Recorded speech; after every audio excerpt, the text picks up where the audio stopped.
Howdy fellas. Back when I first started this channel, about a year after I did, one of my earliest subscribers and supporters, a gentleman by the name of Uncle Bill 1 up in Washington State, sent me this Dixie Gunworks Tennessee mountain rifle, and I've done a video on it before. He said he just couldn't get it to shoot right, so he wanted somebody to have it that would take care of it.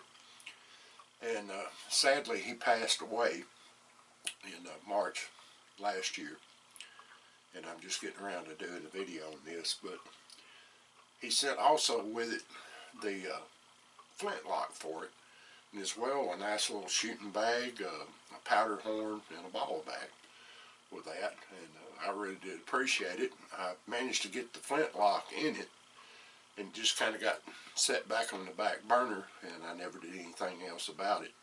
And I'd like to mention too, he put a patch box on it that covered up the grease hole, which he regretted that. I told him it's fine, I kind of liked it.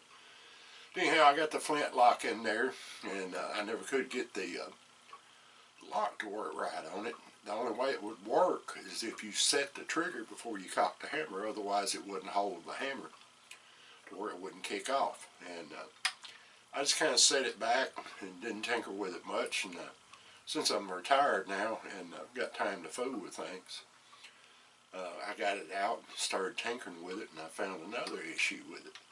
The frizzling doesn't want to spark very well.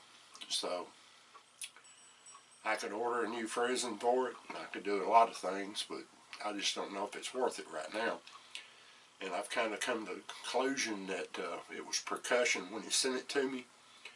That's the way he shot it, so I'm probably going to put it back to his percussion.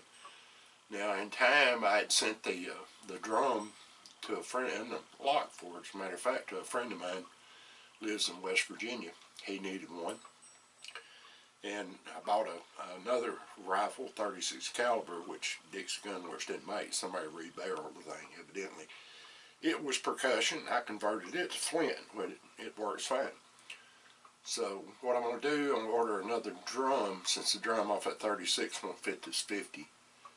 And I'm going to put it back to percussion. And sometime or other I may fool with a flintlock, get it working. That was a neat thing about these guns back in those days. You could convert them back and forth. They sold them with the percussion lock or flintlock, and you also ordered the other lock for it. And you could use it either way to suit your wit. But I sure do regret that Uncle Bill passed away. But I do appreciate him giving me that rifle. Now, I also want to give a shout out to Mark at Black Powder Maniac Shooter channel. He sent me one of his buttons the other day. I sent him something because he does a lot of redneck measurements, and I sent him a powder measure so he wouldn't have to do that anymore. Just kind of was a little fun. But anyway, I appreciate you watching. God bless you. Keep your powder dry. Mind your top knot, Pilgrim.